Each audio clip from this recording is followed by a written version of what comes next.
Pelo menos uma vez nesses últimos 6 anos você deve ter escutado algo como o Brasil entrou no mapa da fome ou o Brasil saiu no mapa da fome. O que significa isso?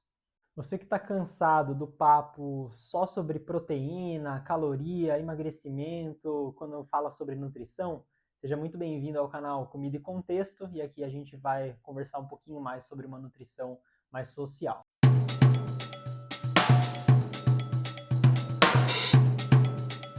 Pegue seu snack hiperproteico, diet light, sem glúten, sem lactose, junta um pouquinho com a sua consciência e fica aqui no vídeo que a gente vai conversar bastante hoje. Bom, essas duas frases muito curtinhas que eu falei para você, né? Então, o Brasil entrou, o Brasil saiu do mapa da fome, elas são curtas, mas elas carregam um significado gigantesco, um trabalho gigantesco por trás delas. Um trabalho de política pública, de movimento social, de ação popular, de vigilância alimentar e nutricional, um trabalho muito coordenado, muito intersetorial também, e que tem um peso importantíssimo para a população brasileira. Muito prazer, eu sou Murilo Dorta, nutricionista e mestrando em Ciências da Saúde. O vídeo de hoje eu utilizo uma matéria, uma reportagem que foi publicada dia 21 de julho de 2026 no site do Joio e Trigo, sobre a queda da fome no mundo e o aumento no custo de uma alimentação saudável. Em conjunto, eu vou também utilizar, eu vou pegar informações da fonte que essa reportagem utiliza, que foi o relatório publicado pela FAO, que é a Organização das Nações Unidas para a Alimentação e Nutrição. Ela é uma agência da ONU, a Organização das Nações Unidas. O relatório se chama O Estado da Segurança Alimentar e da Nutrição no Mundo. Então eu vou mesclar essas duas coisas, um pouquinho da reportagem e um pouquinho desse relatório que foi publicado. Bom, e para entender o porquê que entrar ou sair do mapa da fome tem a sua importância, a gente precisa primeiro entender o que é esse mapa da fome, né? O que é esse raio desse mapa? Bom, essa é uma ferramenta que ela é publicada pela ONU, a Organização das Nações Unidas, que eu já comentei com vocês aqui nesse vídeo também, para medir o acesso à comida suficiente, e ela também serve para monitorar países com risco de subnutrição igual ou menor a 2,5% da população. E aí, com isso, esses países que estão dentro desse mapa da fome, eles recebem ajuda para formular metas, para conseguir superar esse problema da fome e também para conseguir ter um desenvolvimento mais sustentável. Bom, o relatório que foi publicado esse ano, ele se refere a até 2025, né? E num cenário global, eu estou com umas colinhas aqui para ir me ajudando nos valores, cerca de 2 bilhões de pessoas estavam em algum grau de insegurança alimentar, isso dá mais ou menos 26% da população mundial, e 778 milhões estavam num cenário de insegurança alimentar grave. Isso dá quase 10% da população. E aí você pode se perguntar, né, aqui, o que é insegurança alimentar e nutricional? Eu nunca ouvi esse termo, ele é meio estranho para mim. Tem a ver com alimento contaminado, alimento inseguro? Bom, vou destrinchar esse conceito aqui para vocês para que a gente consiga entender de uma vez por todas. Vamos lá. Bom, a definição brasileira de segurança alimentar e nutricional ela é bem extensa, ela está publicada na nossa Lei Orgânica de Segurança Alimentar e Nutricional, mas de uma maneira bem simples. A insegurança alimentar ela é o contrário da segurança alimentar, essa que vai consistir a um acesso suficiente a alimentos de forma segura e nutritiva, que atenda às necessidades daquele indivíduo e também que atenda às preferências alimentares desse indivíduo. E aí ela se baseia em 4 dimensões, que é acesso, disponibilidade, utilização e estabilidade. Vamos para o primeiro. Quanto à disponibilidade, é ter ou não ter o alimento.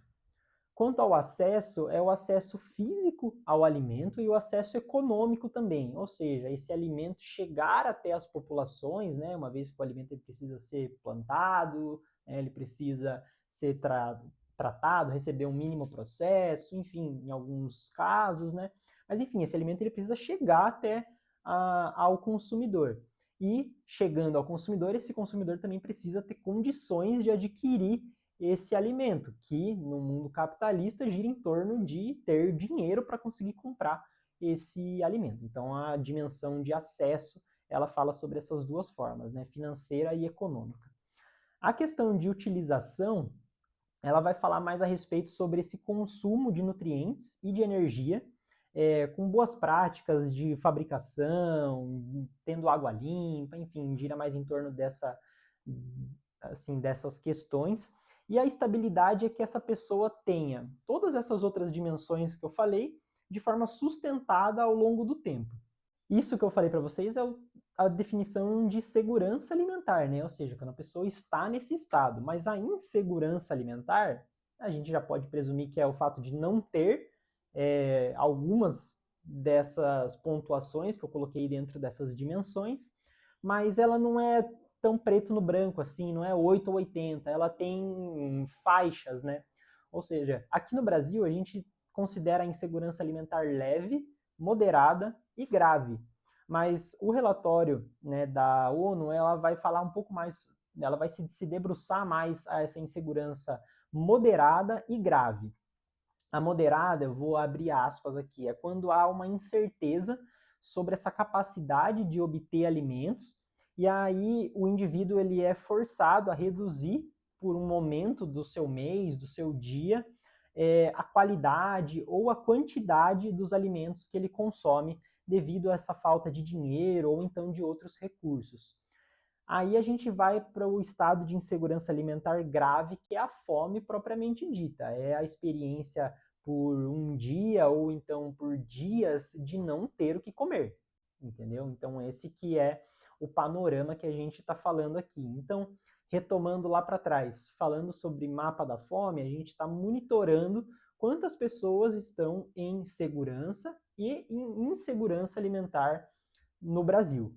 E aí a insegurança alimentar ela é quebrada nessas diferentes faixas. Bom, e aqui já para ir fazendo um paralelo, né, com esse cenário brasileiro, quando os noticiários eles divulgaram, né, o retorno do país para o mapa da fome, né, para essa ferramenta da FAO, isso significava, né, que uma porcentagem expressiva da população estava vivendo em algum grau de insegurança alimentar, né, ou seja, estava experienciando de alguma forma essa questão de não conseguir comprar alimento, não conseguir ter um acesso estável à alimentação durante o mês, enfim, já uma parte importante da população estava vivendo essa situação de insegurança. Então, quando a gente escuta que um país entra ou que um país sai, a gente tem que começar a pensar e trazer mais para o chão, né? Para além da estatística, trazer para o chão o que é estar, né, em insegurança alimentar e nutricional. E aí, pegando um pouco um histórico, né? Até de 2014 para trás, o Brasil ele registrava uma certa frequência nesse mapa da fome. Em 2014, esse cenário ele é superado, né? O Brasil consegue sair do mapa da fome, foi uma vitória para a população brasileira, para o país. Era um cenário que começava a ser superado, né? A miséria começava a ser combatida no país, e isso é muito fruto, né? A saída do mapa da fome é muito fruto de política pública, principalmente política pública de redistribuição de renda, da aumento também da oferta de alimentos, de participação social dos conselhos, né, de segurança alimentar e nutricional. Também um ponto muito importante para sair do mapa da fome foi o fortalecimento da merenda escolar, foi um ponto muito importante, e também a geração de emprego, né, entendendo que dentro dessa lógica que a gente vive, gerar emprego, enfim, estar empregado, você consegue ter um pouco mais de segurança. Esse era o cenário em 2014 que fez o Brasil sair do mapa da fome e ser muito celebrado essa conquista. Porém, no relatório de 2022 da FAO, o Brasil volta para o mapa da fome.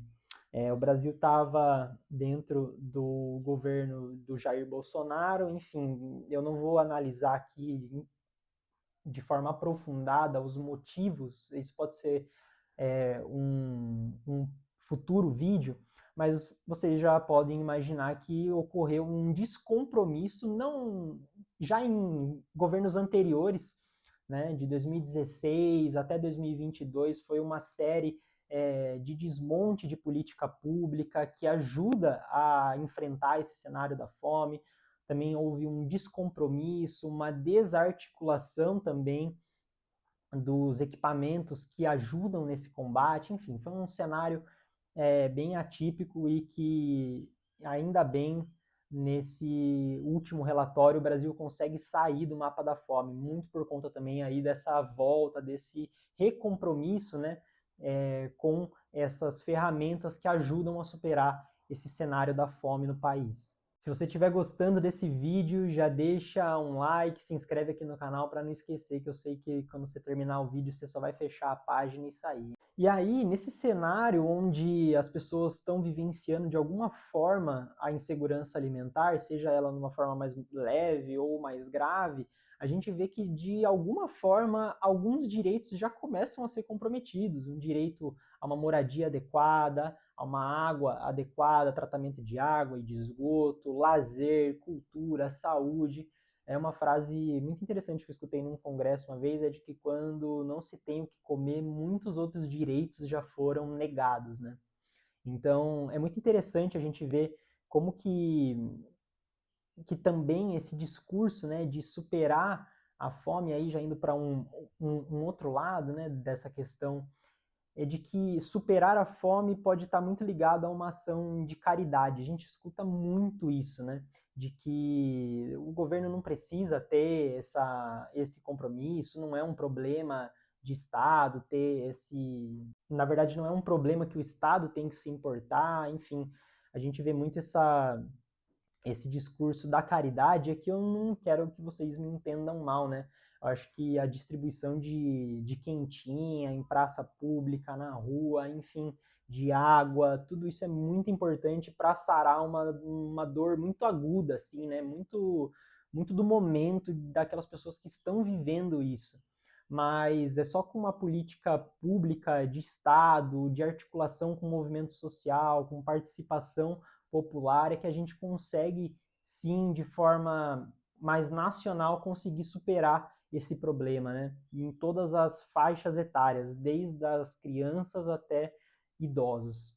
E a gente vem vendo esse discurso, né, de que para superar a fome pode deixar para a caridade, muito por conta desse aumento dessa ideologia neoliberal que a gente vem vivenciando na última década, se a gente pode dizer assim, né? E um pensamento até muito alinhado com um certo egoísmo, assim, um individualismo, né? Joga a superação de um problema social pro indivíduo, enfim, eu não acredito muito que a superação desse problema seja dessa forma.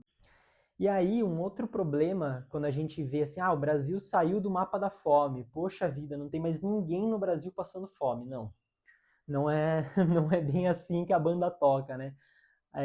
Vocês lembram daquele valor que eu falei para vocês? É uma população menor que 2,5% da população total, né? Um valor menor do que 2,5% da população total, mas ainda 2% é muita gente, né? Pensando em cerca de 220 milhões de pessoas, de brasileiros, né, que habitam esse território, ainda é muita gente.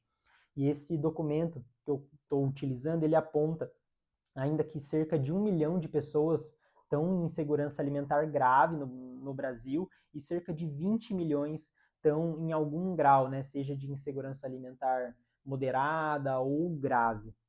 Fome e outros tipos de problemas relacionados à alimentação e nutrição também vão caminhando juntos, né? O custo para ter uma dieta saudável no Brasil, ele registrou um aumento e aí estima-se, né, que cerca de 44, quase 45 milhões de pessoas não tenham recursos suficientes para comprar uma alimentação saudável.